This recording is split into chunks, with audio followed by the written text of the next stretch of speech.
From Hollywood, it's time now for...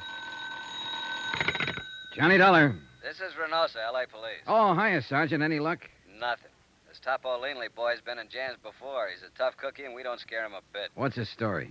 Says he was walking through the courtyard of the apartment house when you jumped him from the bushes. Oh. Claims he thought it was a stick-up and fired that shot at you in self-defense. What was he doing there in the first place? Calling on a girlfriend, only she'd given him the wrong address. Sure. Well, we can hold him overnight for carrying a concealed weapon, but that's about all, Johnny. He'll make bail in the morning. Well, fine. Let him. Things aren't adding up, and it's got him worried. He's afraid he's being double-crossed, and he's fighting mad about it. On the loose, maybe he'll be a help to us. How? Maybe he can find Eddie Caylin. What are you talking about? Eddie Caylin's downtown in the morgue on a marble slab. Sergeant, want to bet?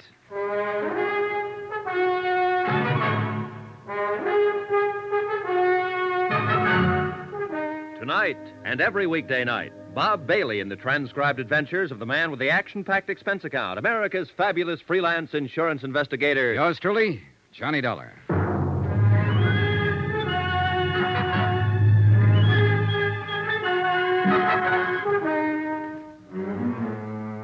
From Special Investigator Johnny Dollar, location Los Angeles, to the Home Office, Trinity Mutual Insurance Company Limited, Hartford, Connecticut. Assignment, the Caylin matter. Expense account continued. I was following a hunch, one that had started when Sergeant Reynosa said the police found the door of the Caylin apartment locked on the night of Eddie's death, locked with a key. And now the hunch was stronger. The way Leanley had acted, Topo Leanley, the gambler from whom Eddie had won $60,000 that night. Things like Lila Caylin had said about her husband, they all added up. But it was still only a hunch, not proof. And proof I had to have. And at the moment, the only chance I could see of getting it was to backtrack on Eddie Caylin. His hangouts, his contacts, his missing friend, Pete Steimer, his movements during the hours before his car was found blazing at the bottom of a canyon in Palos Verdes. In a way, what I had to do was bring him back to life. Expense account item 6, $14.10. Transportation 2 and incidentals at a dim little hole-in-the-wall bar out on Santa Monica Boulevard called the Cafe Eloines. It was an out-of-the-way clip joint dedicated to the mood Caribbean, complete with palm fronds, drinks, and coconut shells, and a lovely little hostess with a beautifully developed and well-rounded Latin accent. You would like a nice table, amigo? Oh, this one's fine. But I would like a nice talk. Sit down, honey. Let's get acquainted. Well, maybe for a few minutes. My name is Pepita. Of course. What else? I'm Johnny Dollar. That's a funny name. Oh, I'm a funny guy. Will you buy me a drink? Is that the gimmick here? Gimmick? Well, what do you order? A champagne cocktail? See. For which I pay $2. It's made with 10 cents worth of sauterne. You get a $1 kickback. Isn't that the way it's played? Are you with the Vice Squad? No, forget it. Relax. Hey, look. I'll do better than buy you a drink. What are you doing after you're through here? No dates. When I quit work here, I go straight home, amigo. And I live with my mother. Oh, well, that's a very good arrangement. Cheaper that way for both of you. But here's $10. What I want from you is some information about a customer who comes in here a lot, or used to anyway. Eddie Caylin. You know him? You are not the police, or you would not give me $10 just for talking. Sure, I know Eddie. What you want to know about him? When did you see him last? On Thursday, the day before he was killed. How did he act? What did he say? Anything out of the ordinary? Oh, he said he loved me madly, passionately, devotionally. And if I do not love him too, he will kill himself. Just like ordinary. He was lying, of course. But he always was such exciting to listen. Then he buy me champagne cocktail and borrow from me the money to pay for it. Quite a boy. Que hombre. He was, how you say, he was the most. Yeah. How long was he in here that night? Quien sabe? 1 hour, perhaps? By himself? No. With his amigo, with Pete. Pete Steimer, huh? Yes. Have you seen Pete since then? No. I do not think nobody has seen him. What do you think's happened to him? Who knows? Maybe he is too sad for Eddie dying. So he is hide out someplace all by himself. Well, it's a theory. Did Eddie seem worried that night? No. Scared? No, not scared. Nothing special on his mind, apparently. No, just like always. Just like Eddie. You know. No, I never met him. Oh? Then why you ask this question? Oh, just a routine business matter. What about women? Women? Yeah, other girlfriends of Eddie's. And next to you, of course. Oh, next to me. With Eddie, every girl was first. Well, what about the nightclub here? Any of them come in here, work here? Oh, Eddie was too smart for that. In each one place, only one girl. That way, no trouble. Eddie was smart. Yeah, he was the most. See. What about girls in other places around town? Do you know any of them? No, I do not know any, but... But you've heard rumors. Well, there is a place which is called the Brass Monkey. Ah, yeah. They have girls there which, how you say it, they take off some clothes and go jump around with the music. Strippers? Well, strippers. Well, somebody has always make jokes with me about one of those strippers. They say Eddie has had the big thing with her. They think to make me mad, but there's no difference to me. I know how Eddie is. Do you know the girl's name? The very silly name, which she has make up, is Marty Midnight. Marty Midnight.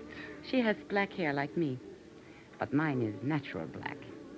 Oh, yeah, sure. I figured as much. It's very beautiful. Muchas gracias, Johnny.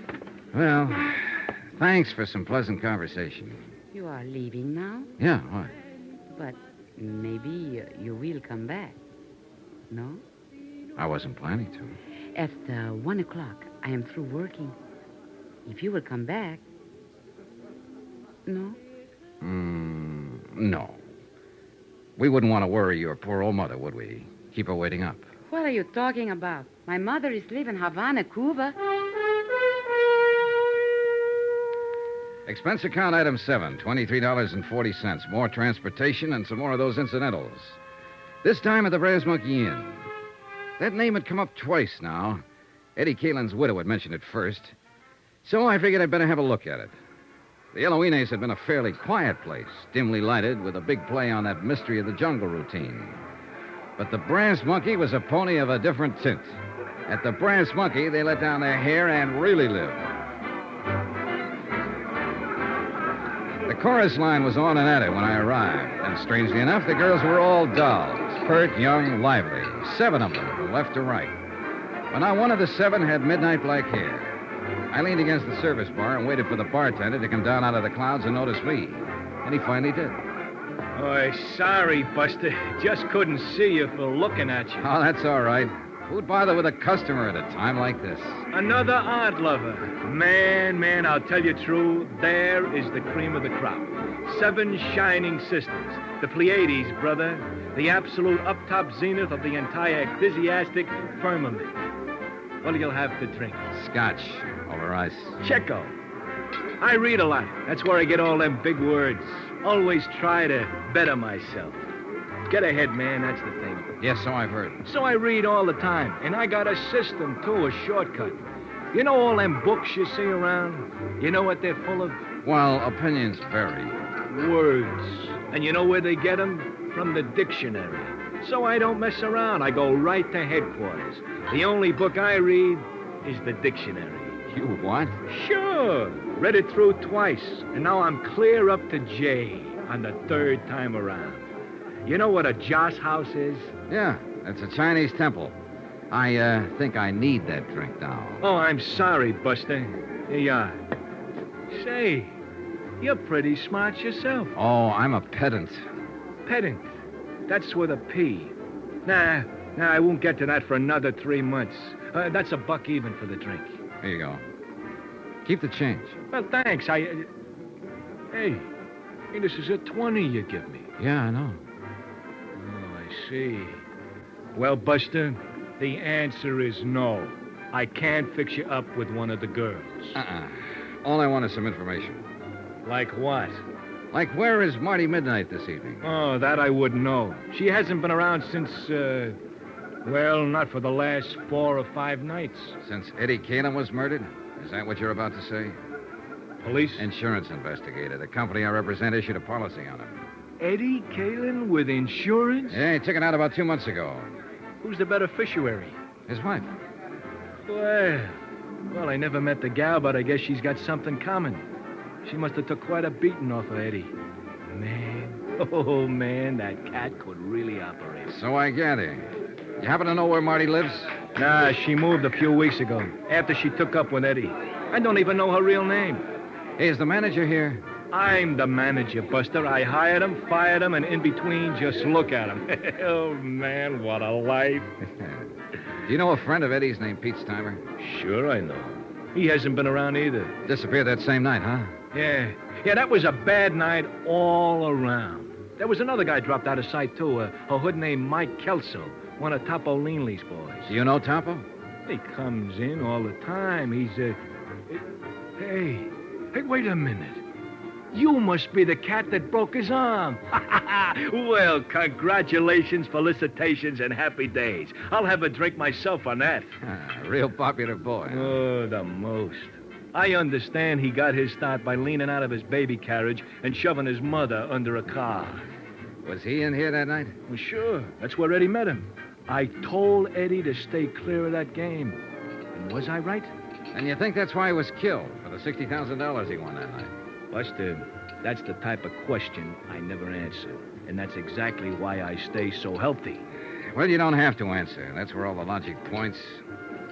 Eddie met Topo Leanley in here that night and was invited into one of Leanley's big-time poker games. Eddie was lucky, plenty lucky, and Leanley got hit hard. He decided he wouldn't stand still for it, so he and his muscle man, Mike Kelso, went around to Eddie's apartment, beat him up, got the $60,000, took Eddie out to the Palos Verdes Hills, ran him off the cliff, and set fire to his car. Any reason why it couldn't have happened like that? No. But there are a lot of loose ends. Like what has happened to Pete Steimer and Marty Midnight. Scared silly, hiding out. Mike Kelso. Same thing. He's sweating it out, waiting to see which way the wind blows. Or there's whispers around that he double-crossed Topo and ran out with the dough. Could be.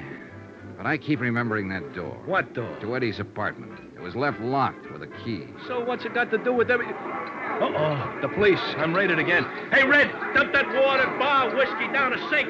Jackie, get back there and tell the girls to cover up. Now, take it easy, you cats. Just keep your seats. Everything is copacetic. Relax. It's not a raid. That's Sergeant Reynosa. He's handling the Caylin case. Buster, a cop's a cop no matter what he's handling. Now, shake it up, Red. Turn on that water in the sink and dump it all in. What the devil are you doing here, Johnny? Having a drink? What's up, Sergeant? I'm looking for a girl who's supposed to work here named Marty Midnight. So am I. What's your reason? Suspicion of murder. What? The guy was killed in her apartment about an hour ago. The neighbors heard the shots. And it's real crazy, Johnny. It just can't be, but it is. We got a fast check on the fingerprints. You know who the guy was? Sure. It was Eddie Caylin.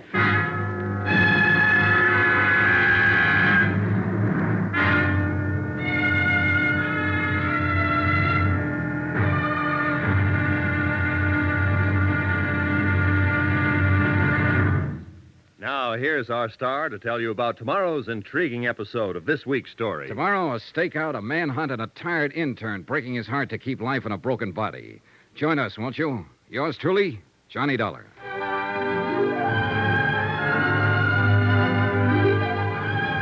Yours truly, Johnny Dollar, starring Bob Bailey, is transcribed in Hollywood. Written by Les Crutchfield, it is produced and directed by Jack Johnstone. Be sure to join us tomorrow night, same time and station, for the next exciting episode of Yours truly, Johnny Dollar. Roy Rowan speaking.